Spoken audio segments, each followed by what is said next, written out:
সেই ঐক্যবদ্ধ কমিশনে জুলাই সনদ বাস্তবায়নের আদেশ, গণভোট এবং সামনের সংসদকে দ্বিতীয় ক্ষমতা প্রদানের মধ্য দিয়ে সংবিধানের সাথে সম্পর্কিত মৌলিক সংস্কারগুলোকে সংবিধানে অন্তর্ভুক্ত করা হবে। এমন বিষয়গুলোতে রাজনৈতিক দলগুলো আমরা সকলে একমত হয়েছিলাম, যদিও পরবর্তীতে সুনির্দিষ্ট পথরেখা এবং সরকারের তরফ থেকে জুলাই সনদ কিভাবে বাস্তবায়ন করা হবে তার ব্যাখ্যা উপস্থাপিত না হওয়ায় আমরা জুলাই সনদ স্বাক্ষরের অনুষ্ঠানে অংশগ্রহণ থেকে বিরত থাকি। পরবর্তীতে ঐক্যবদ্ধ কমিশন সরকারের কাছে জুলাই সনদ বাস্তবায়নের জন্য কিছু প্রস্তাবনা এবং সুপারিশ পেশ করেন। তারপরে অন্তর্বর্তীকালীন সরকার রাজনৈতিক দলগুলোকে আবারও আলাপ আলোচনা করে সিদ্ধান্তে আসার জন্য আহ্বান জানালেও তার জন্য কোনো সুনির্দিষ্ট ফোরাম অবশিষ্ট ছিল না। ইতিমধ্যে ঐক্যবদ্ধ কমিশনের মেয়াদকালও ততদিনে শেষ হয়ে গেছে এবং সরকারের তরফ থেকে ঘোষণা থাকলেও কোনো উদ্যোগ ছিল না এবং রাজনৈতিক দলগুলো তাদের মধ্যকার আলাপ আলোচনা বা বিগত সময়ে যে কথাবার্তাগুলো আমরা বলেছি তার প্রেক্ষিতে জাতীয় নাগরিক পার্টি আমরা জানিয়েছিলাম যে সরকার আসলে এই সনদের বিষয়ে সিদ্ধান্ত গ্রহণকে রাজনৈতিক দলের দিকে ঠেলে দিতে চায়। তারা আসলে নিজেদের জায়গা থেকে দায়িত্বপূর্ণ আচরণ পালন না করে বরং নিজেরা একটা দাম সারা মনোভাবের মধ্য দিয়ে সংস্কারের কার্যক্রমকে ডিলে করার মতো একটা পরিস্থিতি সরকারের তরফ থেকে ছিল। এমন প্রেক্ষাপটে সরকার গতকাল জুলাই সনদ বাস্তবায়ন আদেশ তারা জারি করেছেন। সেই জুলাই সনদ বাস্তবায়ন আদেশ পর্যালোচনা করে আমরা এই জুলাই সনদের মধ্যকার অনেকগুলো বিষয়ে আমরা অস্পষ্টতা খেয়াল করেছি। আমরা প্রত্যাশা করেছিলাম যে সরকার জুলাই সনদকে দিয়ে যে সংকট এবং যে অস্পষ্টতার জায়গাগুলো তৈরি হয়েছে সেগুলোকে দূরীকরণ করে অত্যন্ত সুনির্দিষ্টভাবে এবং খুবই ক্লিয়ার কাট ওয়েতে জুলাই সনদ কিভাবে বাস্তবায়ন করা হবে সেই বিষয়গুলোকে জুলাই সনদ বাস্তবায়ন আদেশের মধ্যে তারা উল্লেখ করবেন। কিন্তু পরিতাপের বিষয় হলো জুলাই সনদ আদেশ জারি করা হলেও জুলাই সনদ আদেশের মধ্যে এমন কিছু জায়গায় অস্পষ্টতা রয়ে গেছে যাতে করে জুলাই সনদের আসলে পরিপূর্ণ বাস্তবায়ন সম্ভবপর হবে কিনা তা নিয়ে প্রশ্ন উত্থাপিত হয়।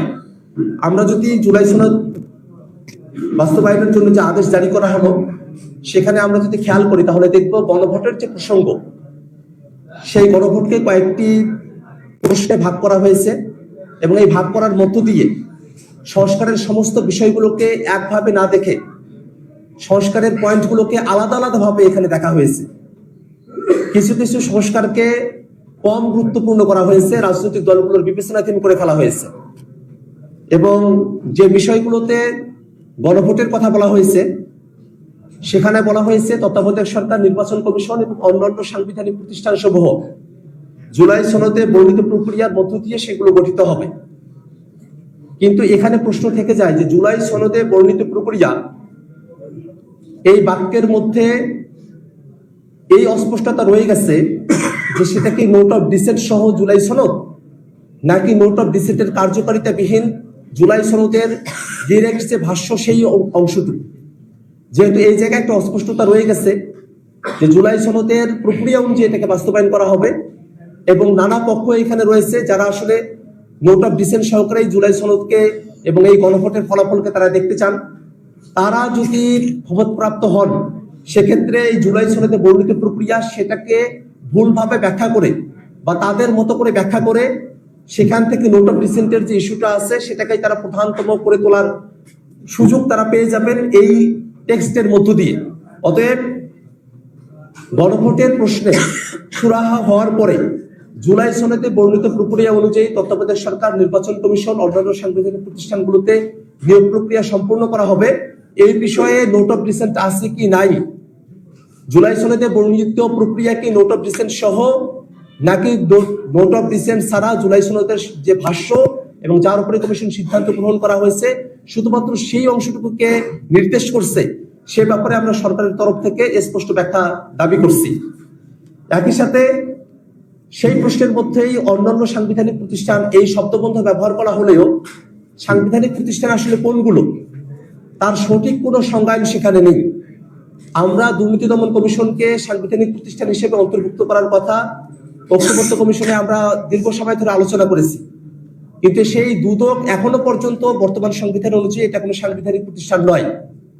কিন্তু আমরা যে বিষয়টাতে একমত হলাম এবং ঐকমত্য কমিশন তাদের সিদ্ধান্ত জানিয়ে দিয়েছে, সেই দুর্নীতি দমন কমিশন সেটা কি অন্যান্য সাংবিধানিক প্রতিষ্ঠান এর অন্তর্ভুক্ত থাকবে কি থাকবে না, সে ব্যাপারেও কিন্তু এই সনদের বাস্তবায়নের যে আদেশ তাতে ক্লারিটি নাই, সে জায়গাতে একটা অস্পষ্টতা রয়ে গেছে। এরপরে উচ্চকক্ষ গঠনের কথা বলা হয়েছে। এবার যে উচ্চকক্ষ গঠিত হবে, অর্থাৎ সনদের অব্যবহিত পরের যে উচ্চকক্ষ, সেই উচ্চকক্ষে তারা প্রতিনিধি হিসেবে যাবেন, তাদের তালিকা প্রকাশ না করার কথা বলা হয়েছে। কিন্তু এর অর্থ কি এরকম যে এবার তালিকা প্রকাশ করা হলো না, কিন্তু পরবর্তী সময় থেকে উচ্চকক্ষের নির্বাচনের আগেই তাদের ক্যান্ডিডেটের তালিকা প্রত্যেকটা দলকে প্রকাশ করতে হবে কিনা, সেই বাধ্যবাধকতার কথাটি এই জুলাই সনদে উপকৃত থেকে গেছে। নারী প্রতিনিধি অন্তত যেন 10% উচ্চকক্ষে মনোনীত হন, সে বিষয়ে আমরা ঐকমত্য কমিশনের সকল রাজনৈতিক দলগুলো আমরা আলাপ আলোচনা করেছি, কমিশন সিদ্ধান্ত গ্রহণ করেছে। কিন্তু সেই বিষয়টা তো এই তালিকা প্রকাশ করার যে অংশ, সে জায়গাটিতে উল্লেখ করা হয় নাই। একই সাথে আমরা যখন এই জুলাই সনদের বাস্তবায়নের গণভোটের প্রশ্নের দিকে তাকাই, তখন এমন অনেকগুলো বিষয় সেটা রাজনৈতিক দলগুলোর মর্জির উপরে ছেড়ে দেওয়া হয়েছে। অথচ আমরা চেয়েছিলাম সংস্কারকে পরিপূর্ণভাবে বাস্তবায়ন করা হবে। সংবিধানের আর্টিকেল 70 সেটাতে সংশোধনীর ব্যাপারে রাজনৈতিক দলগুলো গোটা থেকে আমরা একমত যে আস্থা ভোট এবং অর্থ বিল ব্যতি রেখে বাকি বিষয়গুলো, কিন্তু বিষয়টা এমন ভাবে সেখানে উল্লেখিত হলো যে এই আর্টিকেল 70 সেটা আসলে রাজনৈতিক দলগুলো যারা যেভাবে বলেছেন গণভোটে সিদ্ধান্ত পাশ হলেও তারা তাদের মতো করে করার এখতিয়ার রাখেন। একই ব্যক্তি একাধিক পদে থাকার বিধান, অর্থাৎ প্রধানমন্ত্রী একাধিক পদে থাকতে পারবেন কিনা, আন্তর্জাতিক চুক্তিগুলো সংসদ দ্বারা সেটাকে অনুমোদিত হতে হবে কিনা, এমন অনেকগুলো বিষয় রয়েছে যে বিষয়গুলোতে অনেক দলের নোট অফ ডিসেন্ট রয়েছে। কিন্তু সেই নোট অফ ডিসেন্ট গুলোকেই প্রধান করে তোলা হয়েছে, যেহেতু বলা হয়েছে রাজনৈতিক দলগুলো তারা তাদের রাজনৈতিক প্রতিশ্রুতি অনুযায়ী সেই সংস্কার পরিকল্পনাগুলো বাস্তবায়ন করবেন। যদি গণভোটের মধ্য দিয়ে জনগণ তারা তাদের সিদ্ধান্ত জানিয়ে দেন, তারপরেও কেন রাজনৈতিক দলগুলোকে তাদের মত অনুসারে সংবিধান সংশোধনের সুযোগটা প্রদান করা হলো, সেই বিষয়টাতে একটা অস্পষ্টতার জায়গা তৈরি হয়েছে। এবং এই সংস্কারের যে পরতগুলো রয়েছে সেগুলোকে নানা ভাগে আসলে ভাগ করা হয়েছে। আমরা চেয়েছিলাম জুলাই সনদের পরিপূর্ণ বাস্তবায়ন, কিন্তু এই আদেশের মধ্যে জুলাই সনদের সংস্কার প্রস্তাবনাগুলোকে কয়েকটি ভাগে ভাগ করে সেগুলোর মধ্যে গুরুত্বের বিচার অগুরুত্বের বিচার তৈরি করে এটার আংশিক বাস্তবায়ন এবং আংশিকভাবে রাজনৈতিক দলগুলোর উপরে ছেড়ে দেওয়া, এমন ধরনের একটা পরিস্থিতি এই জুলাই সনদের মধ্য দিয়ে তৈরি হয়েছে, বাস্তবায়ন আদেশের মধ্য দিয়ে। এবং আমরা দেখেছি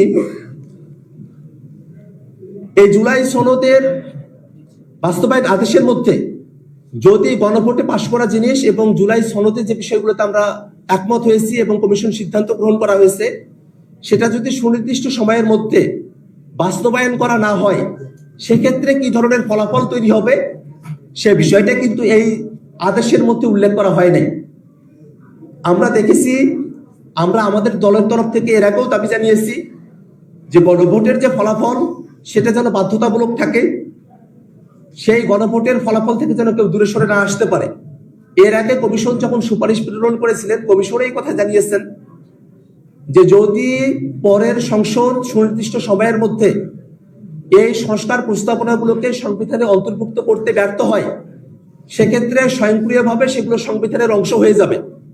কিন্তু এবার যে আদেশ প্রণয়ন করা হয়েছে, সে আদেশের মধ্যে 180 দিনের একটা টাইম ফ্রেম দেওয়া হয়েছে ঠিকই, কিন্তু যদি এই টাইম ফ্রেমের মধ্যে সংস্কারের প্রস্তাবনাগুলোকে পরের সংসদ, যেটাকে সংস্কার পরিষদ বলা হচ্ছে, তারা যদি সংবিধানে অন্তর্ভুক্ত করতে অপারগ হয় বা ব্যর্থ হয় বা তারা যদি অনিচ্ছুক হয়, সেক্ষেত্রে সেই সংস্কার প্রস্তাবনাগুলো সেগুলোর ফলাফল কি হবে, সেগুলোকে সংবিধানে অন্তর্ভুক্ত হবে কি হবে না, গৃহীত হবে কি হবে না, সে বিষয়ে এক ধরনের অস্পষ্টতা এখানে রয়ে গেছে।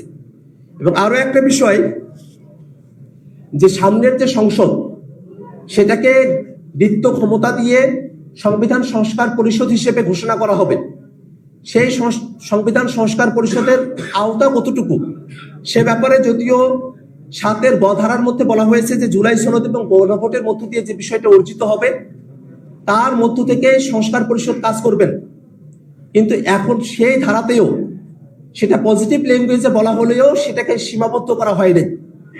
এখনো যারা জুলাই সনদের ব্যাপারে নানা ধরনের অস্পষ্টতা রেখে এবং জুলাই সনদকে অকার্যকর করতে চায়, তাদের জন্য সেই ধারা থেকে ব্যাখ্যার সুযোগ রয়েছে যে জুলাই সনদ এবং গণভোটের বাইরে থেকেও এই সংস্কার পরিষদ তারা তাদের কার্যক্রম পরিচালনা করতে পারে। সেক্ষেত্রে সংবিধান সংস্কার পরিষদ তারা যে সিম্পল মেজরিটিতে সিদ্ধান্ত গ্রহণ করতে পারবে তা নিয়ে বড় ধরনের সংকট তৈরি হতে পারে। আমরা সকলে এটা জানি যে সংবিধান সংশোধন করতে হলে অন্তত 2/3 মেজরিটির প্রয়োজন হয়। সেক্ষেত্রে এখানে জুলাই সনদ এবং গণভোটের বিষয়গুলোকে সংবিধানে অন্তর্ভুক্ত করার জন্য সংবিধান সংস্কার পরিষদ 2/3 মেজরিটির প্রয়োজন নেই, তারা সিম্পল মেজরিটিতে এটাকে গ্রহণ করতে পারবেন। সেই বিষয়টা যদি শুধুমাত্র জুলাই সনদ এবং গণভোটের মধ্যে সীমাবদ্ধ থাকে তাতে আপত্তির জায়গা থাকে না, কিন্তু তার আওতা যদি সিম্পল মেজরিটিতে সংবিধানে কোনো কিছু অন্তর্ভুক্ত করার আওতা যদি জুলাই সনদ এবং গণভোটের থেকেও বেশি হয়ে যায়, সেক্ষেত্রে স্বাভাবিকভাবে সংবিধান সংশোধনের যে প্রক্রিয়া 2/3 মেজরিটির যে আলাপ সেটাকে ভায়োলেট করে যে দল তারা ক্ষমতায় আসবেন তারা তাদের মতো করে সংবিধানে তাদের ইচ্ছা অনুযায়ী যে কোনো বিষয় অন্তর্ভুক্ত করার তারা সুযোগ পেতে পারেন। এই ধরনের একটা অস্পষ্টতা এই জুলাই সনদ বাস্তবায়নের যে আদেশ তার মধ্যে রয়ে গেছে। সামগ্রিকভাবে আমাদের কাছে মনে হয় জুলাই সনদ বাস্তবায়নের যে আদেশ জারি করা হয়েছে এই আদেশের ব্যাখ্যা ক্ষমতাবানরা তাদের মতো করে করতে পারেন, তেমন একটা অবস্থায় তেমন একটা ভাষ্যে জুলাই সনদ বাস্তবায়ন আদেশ জারি করা হয়েছে।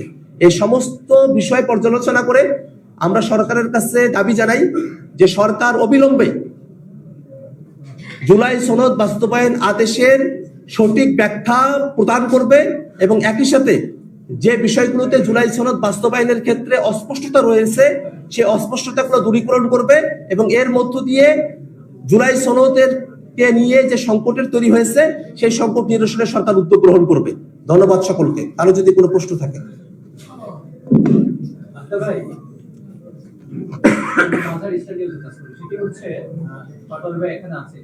জুলাই সনদ বাস্তবায়নের আদেশ আপনারা প্রধান উপদেষ্টার পক্ষ থেকে চেয়েছিলেন এবং আপনারা এই বর্তমান রাষ্ট্রপতির অপসারণের জন্য আন্দোলন করতে আপনাদের একটা প্রধান দাবি ছিল এটা। শেষ পর্যন্ত সরকার বর্তমান রাষ্ট্রপতির দ্বারা জুলাই সনদ অধ্যাদেশ না আদেশ জারি করলেন। আপনাদের আদেশ জারি যে ইচ্ছা সেটা পূর্ণ হয়েছে, কিন্তু সেটা রাষ্ট্রপতির মাধ্যমে হয়েছে। যে রাষ্ট্রপতির আপনারা অপসারণ জানেন সেই রাষ্ট্রপতির মাধ্যমে জুলাই সনদ বাস্তবায়ন হলো।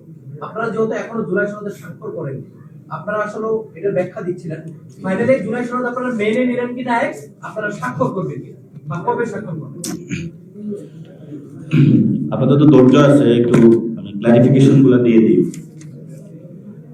আপনার সংসদ ভবনের সামনে যেই সকল রাজনৈতিক দল স্বাক্ষর করেছিল সেখানে কিন্তু নোট অফ ডিসেন্ট ছিল এবং সেখানে জুলাই সনদটা কিভাবে বাস্তবায়ন হবে, আইনি ভিত্তি যে প্রয়োজন, আমরা কিন্তু এই দাবিটা তুলেছিলাম। তোলার পরে রাজনৈতিক অঙ্গনে সব জায়গায় আলোচনাটা শুরু হয় এবং সবাই এটা বুঝে যে এটা আসলে একটা বাস্তবায়নের প্রক্রিয়া প্রয়োজন অথবা আইনি ভিত্তি প্রয়োজন। সরকার আইনি ভিত্তি দিয়েছে, সরকার এখানে দরদ দেখিয়েছে, কিন্তু সরকার কোনো দায় দেখায় নাই।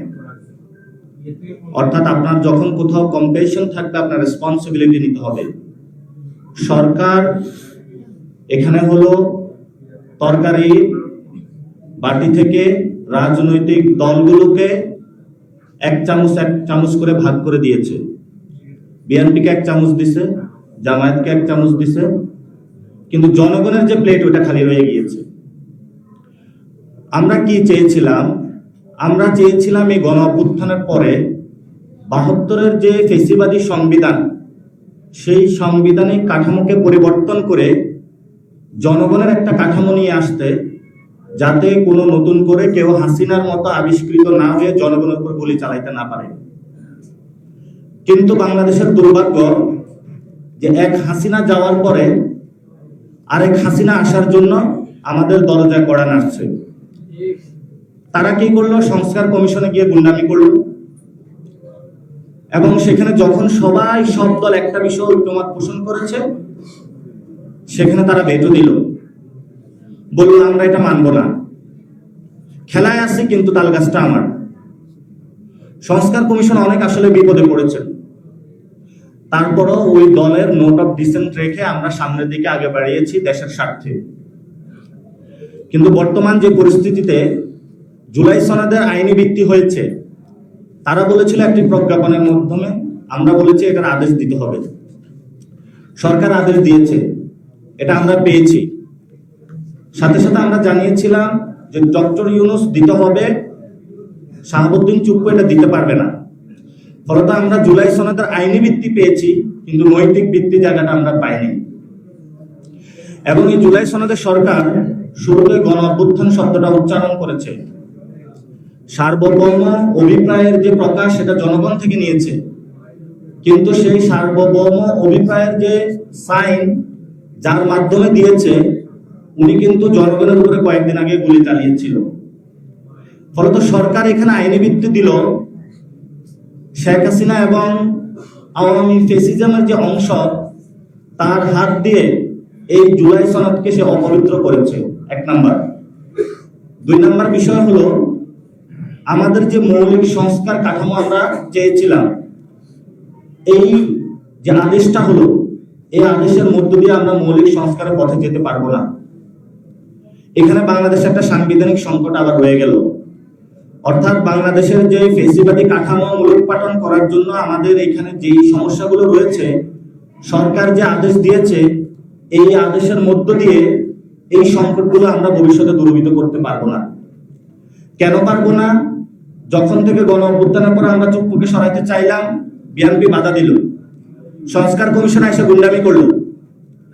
এরপরে জুলাই স্বাক্ষর অনুষ্ঠানের দিন বলল যে আমি সব মানি, তালগাছ আমার। কিভাবে বাস্তবায়ন হবে সে প্রক্রিয়াও তারা ঘোলাটে করে রাখলো। এবং সেই প্রক্রিয়ার মধ্যে 2টি দল এই সংস্কারের যে প্রক্রিয়াটা নিজেদের ভোট ব্যাংক বাড়ানোর হাতিয়ার হিসেবে ব্যবহার করলো। ফলত এই সংস্কার প্রক্রিয়াটা একটা ভোট ব্যাংক বাড়ানোর একটা টুলস হিসেবে তাদের কাছে। কিন্তু এনসিপি মনে প্রাণে বাংলাদেশে মৌলিক সংস্কার নিয়ে আসতে চায়। সেই জন্য আমরা জুলাই ঘোষণাপত্র থেকে শিক্ষা নিয়ে সেখানে কিন্তু সাইন করতে যাইনি। এবং আমরা বলেছিলাম যে আপনি যে আদেশটা দিবেন, এই আদেশের ড্রাফটটা আমাদেরকে আগে দেখাতে হবে।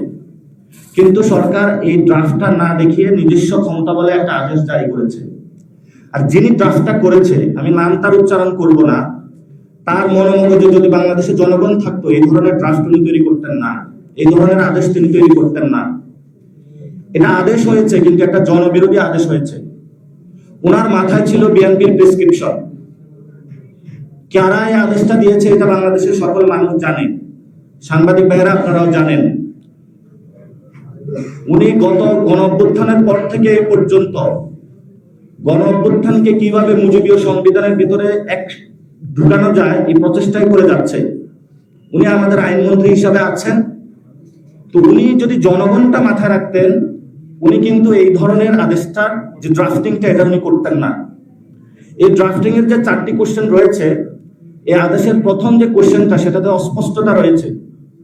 বলা হয়েছে তত্ত্বাবধায়ক সরকার জুলাই সনদের যে প্রক্রিয়া সে অনুসারে হবে, কিন্তু জুলাই সনদে তত্ত্বাবধায়ক সরকারের কথা রয়েছে, সবাই ঐক্যমত হয়েছে, কিন্তু গঠনের প্রক্রিয়াতে নোট অফ ডিসেন্ট রয়েছে বিএনপির। তাহলে সে আবার 72 সংবিধানের দিকে তো আমরা যাচ্ছি। এখন বাংলাদেশের মানুষের বড় সংকটের জায়গা হলো এই যে 72 যে সংবিধান, যেটা একটা ফেসিবাদী সংবিধান, আমরা সেটাকে পরিবর্তন করতে চেয়েছিলাম। এই 72 সংবিধানকে রক্ষা করার জন্য নব্য পাহারাদার হিসেবে বিএনপি হলো মাঠে আবির্ভূত হয়েছে, যেটা আমাদের জন্য দুঃখজনক। কিন্তু বিএনপির যারা সিনিয়র লিডার, যারা ক্ষমতার চেয়ার আঁকড়ে ধরতে চায়, যাদের হলো প্রেস ব্রিফিং এ আসলে কোনটা বলবে এটা মাথায় ঠিক থাকে না, যাদের হলো বর্তমান রাজনীতি থেকে রিটায়ারমেন্ট করা উচিত, যারা গত 15 বছরের ব্যাংকের বাগবটারা আওয়ামী লীগের সাথে খেয়েছিল, তাদের সেই দায়বদ্ধতার জায়গা থেকে তারা এখন আওয়ামী লীগের পক্ষে দাঁড়িয়েছে। এই জন্য বিএনপির সকল যারা মাঠ কর্মী নেতা কর্মী রয়েছে, যারা বাংলাদেশে সত্যিকার একটি পরিবর্তন করতে চায়, তাদেরকে পাশ কাটিয়ে তারা স্বৈরাচারের দিকে আবির্ভূত হচ্ছে। আমি বিএনপির নেতা কর্মীদের আহ্বান রাখবো, যে সংস্কারের আদেশটা জারি হলো, আপনারা ইলেকশনের দিন এসে হ্যাঁ ভোট দিয়ে আপনাদের যারা এই 72 পাহারাদার যারা লিডারশিপ রয়েছে, আপনারা তাদেরকে লাল কার্ড দেখাতে হবে। যদি লাল কার্ড দেখাতে না পারেন, তাহলে যেই সালাউদ্দিন কমিশনটা হয়েছিল, এই সালাউদ্দিন কমিশন নব্বর পাহারাদার হিসাবে এই 72-এর সংবিধান আগামী সংসদে আবার আমাদেরকে চাপিয়ে দেওয়ার চেষ্টা করবে। তারা এখন নতুন করে কথা উঠেছে যে গণভোটের মাধ্যমে তো সংশোধন করা যায় না। এটা তো সত্য, গণভোট তো একটা রেফারেন্ডাম জিনিস, এটা বাংলাদেশের যে কোনো লয়ার ফার্স্ট ইয়ারের স্টুডেন্ট জানে, এটা তো আর আপনাকে এখানে এসে বলতে হবে না। কিন্তু গণভোটের মাধ্যমে একটা জনগণ তার মতামত জানায়।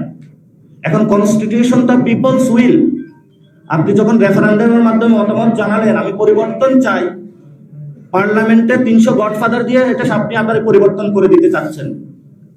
আমরা তাদেরকে আহ্বান জানাবো, গণভোটকে আপনি সম্মান করুন, জনগণের যে রায় সেটাকে আপনার সম্মান করতে হবে। জনগণ কিভাবে এই সামাজিক চুক্তি করবে, জনগণ কিভাবে সোসাইটিতে বসবাস করবে, তাদের গাঠনিক ক্ষমতার কিন্তু প্রাথমিক প্রয়োগটা হলো কিন্তু গণভোট। গণভোটের মধ্য দিয়ে সে কনসেন্টটা দিতেছে, কিন্তু এই কনসেন্টটা পার্লামেন্টে 300 গডফাদারের মধ্য দিয়ে আপনারা নষ্ট করবেন না। সেই জন্য আপাদমস্তক যে আদেশটা দেওয়া হয়েছে, মোটা দাগে আমরা বলতে পারি সরকার হলো সব রাজনৈতিক দলকে খুশি করেছে, কিন্তু জনগণকে হলো তারা পাশ কাটিয়ে গিয়েছে। মৌলিক সংস্কারের পথে এই আদেশের মধ্য দিয়ে আমরা মৌলিক সংস্কারের পথে যেতে পারবো না। গভর্নমেন্টের অ্যাকাউন্টেবিলিটি, ট্রান্সপারেন্সি, গুড গভর্নেন্স আমরা যেতে পারবো না। এই আদেশের মধ্য দিয়ে আমরা আবার সেই 72-এর স্বৈরাচারী সংবিধানের পথে হাঁটতেছি এবং সেই শাসন কাঠামোর দিকে আমরা হাঁটতেছি। এই জন্য আমাদের জায়গা থেকে যেটা আমরা বলবো, সরকারের যে 4টি ভোটের মধ্যে যে প্যাকেজটা দিয়েছে, এই প্যাকেজের মধ্যে অস্পষ্টতা রয়েছে। এই প্যাকেজের অস্পষ্টতার জায়গা সরকারকে আরো স্পষ্ট করতে হবে। যখন স্পষ্টতা আসবে এবং যখন আমরা দেখব একটি সংকট থেকে বের হয়ে, ফেসিবাদী কাঠামো থেকে বের হয়ে আমরা নতুন একটা ব্যবস্থার দিকে যাচ্ছি, তখন আমরা সাইন করে দেব। এখন যেই সংকটটা আছে, এখন 72-এর সংবিধানের পাহারাদার হিসাবে আমি তো 72-এর সংবিধানের পাহারাদার হইতে পারি না এই আদেশের মধ্য দিয়ে। এই জন্য এই আদেশের সরকারকে স্পষ্ট করতে হবে। ওনারা কয়ের মধ্যে যেটা বলেছে, ঘয়ের মধ্যে যেটা বলেছে, এটা কিন্তু উল্টে একটা প্রক্রিয়া। সরকার বলেছে একই দিনে গণভোট হবে এবং জাতীয় নির্বাচন হবে। সরকার দেখেন বিচার প্রক্রিয়া একটা গুবলেট পাকালো। যখন শেখ হাসিনার বিচার হচ্ছে, ঢাকাতে তারা আইন শৃঙ্খলা কন্ট্রোল করতে পারলো না, সরকার এখানে ব্যর্থ হলো। যখন সংস্কার প্রক্রিয়া আসলো, রাজনৈতিক দলগুলোর কাছে সরকার নথি স্বীকার করলো এবং তারা জনগণকে পাশ কাটিয়ে রাজনৈতিক দলগুলোর কাছে, জামায়াত এবং বিএনপির কাছে তারা আত্মসমর্পণ করলো। যেই জনগণ এই সরকারকে বসিয়েছে, সেই সরকার চেয়ারে বসার পরে জনগণকে বলে আমি তোমাকে চিনি না, আমি শুধু বিএনপি এবং জামায়াতকে চিনি। এটা তো জনগণের সাথে একটা হাস্যরসিকতা করলো এই সরকার। তারপরে আসি যে নির্বাচন, যখন সরকার এতগুলো গুবলেট পাকাচ্ছে, এতগুলো অব্যবস্থাপনা, ব্যর্থতার পরিচয় দিচ্ছে, আপনি ওই দিনে গিয়ে কিভাবে ইলেকশনটা করবেন, এটা আমাদের সন্দিগ্ধতার জায়গা থেকে গেল।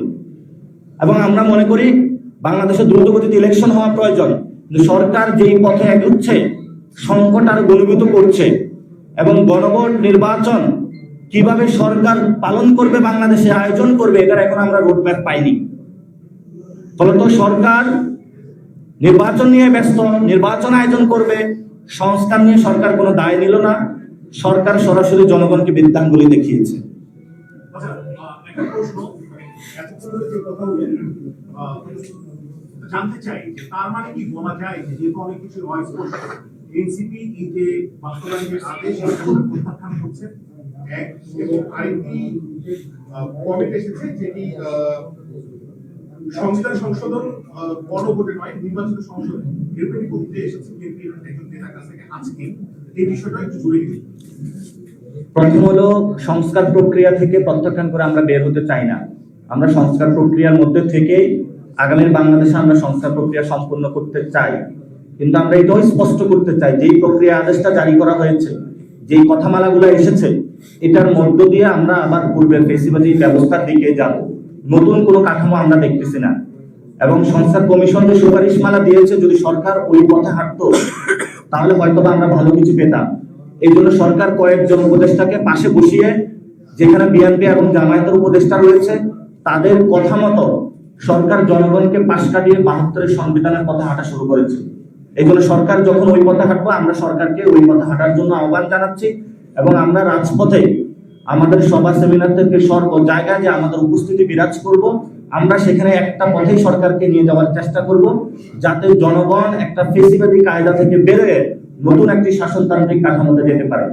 আর আপনি যে সেকেন্ড কোশ্চেনটি করেছেন যে গণভোটের মাধ্যমে সংবিধান সংশোধন, এটা সত্য, গণভোটের মাধ্যমে সংবিধান সংশোধন করা যায় না, কিন্তু গণভোটের মধ্যে যে পিপলস উইল তৈরি হয়, ওই পিপলস উইল মাধ্যমে সংবিধান সংশোধন করা যায় এবং সংবিধানকে আমূল পরিবর্তন করা যায় এবং জনগণের যে রায়, এটার মধ্য দিয়ে নতুন বাংলাদেশ সৃষ্টি করা যায়।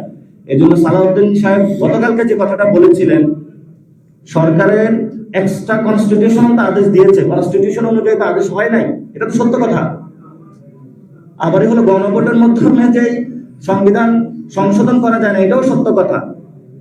কিন্তু ওনার যেই কথাটা উনি বলেছেন, যেই সময় বলেছেন, এটার আমরা মনে করি যে ওনার হীনমতলব রয়েছে, অর্থাৎ ওনার কথা ভালো, উদ্দেশ্যটা খারাপেরই, অর্থাৎ মুখে একটা বলছে, ভিতরে হলো আরেকটা রয়েছে।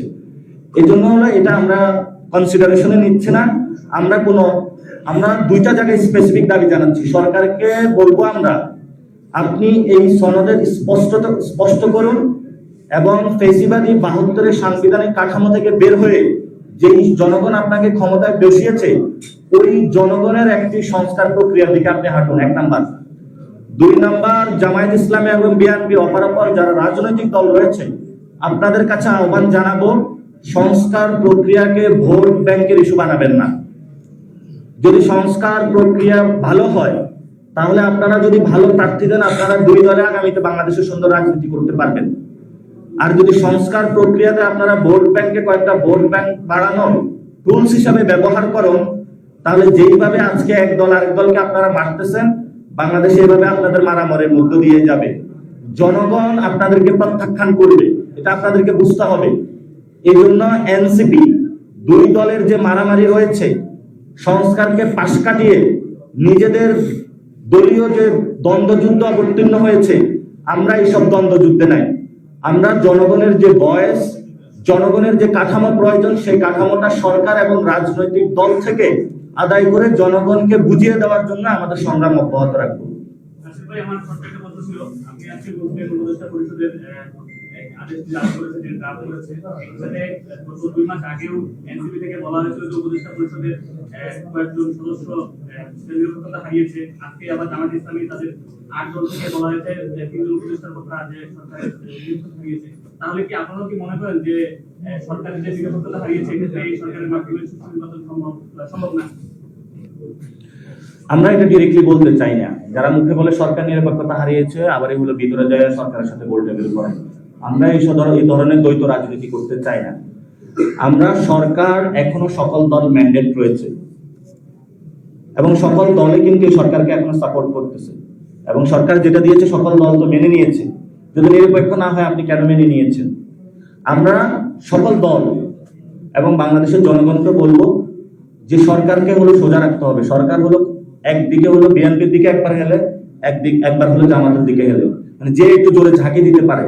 এই জন্য সরকারকে বলবো, আপনার কোনো দলের দিকে হেলা দরকার নাই। আপনি, জনগণ আপনাকে বসিয়েছে, জনগণের পথে আপনাকে যেতে হবে, কিন্তু জনগণের পথে যেতে সরকার পথ হারিয়ে একবার বিএনপির দিকে যায়, একবার জামাতের দিকে যায়।